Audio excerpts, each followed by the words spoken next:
அனைவருக்கும் வணக்கங்க. இன்றைக்கி நம்ம பதிவில் என்ன பார்க்க போகிறோம் அப்படின்னா, காளான் கிரேவி தாங்க பார்க்க போகிறோம். காளான் கிரேவிக்கு தேவையானது என்னென்ன அரைக்கலாம் அப்படின்னு சொல்லி பார்த்துக்கலாங்க.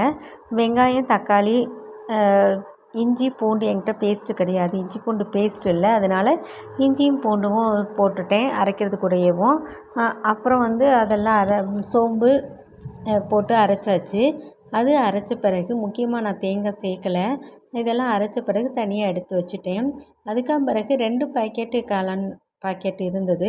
அந்த 2 பாக்கெட்டையுமே உடச்சோடனே அழகாக முட்டு முட்டாக வெள்ளை வெள்ளையாக நல்லா இருந்தது. எல்லாத்தையும் கழுவி எடுத்துட்டு பாதி பாதியாகவும் கட் பண்ணி வச்சுட்டேன்.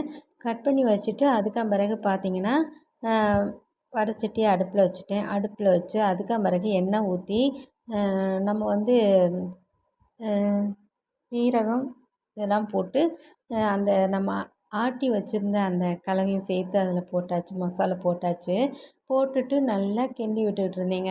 கிண்டி விட்டுட்டு இருக்கும்போது கொஞ்சம் அந்த பச்சை வாசனை போன பிறகு இருக்கிற காளான் எல்லாத்தையுமேவும் வடைச்சட்டியில் போட்டு அப்படியேவும் வதக்கியாச்சுங்க. வதக்கிட்டு அதிலேருந்து பார்த்திங்கன்னா நிறைய தண்ணி விடலை.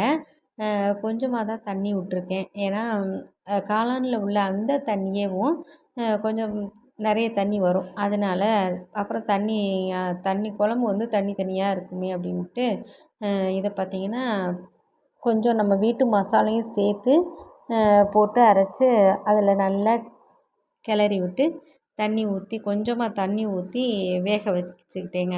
அதுவும் நல்லா கொஞ்சம் வெந்துட்டு அப்புறம் பார்த்திங்கன்னா கொஞ்சம் தண்ணி அதிகமாயிருச்சு. அது கூட கொஞ்சோண்டு அதிகமானதுக்காக அப்புறம் பார்த்து கொஞ்சம் கொஞ்சமாக இது பண்ணி கெட்டியாகிற பதம் வரைக்கும் வெயிட் பண்ணி அப்புறம் கெட்டி ஆயிடுச்சுங்க.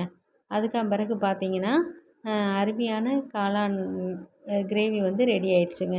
இது சப்பாத்தி, இட்லி, தோசைக்கு வச்சு சாப்பிட்டா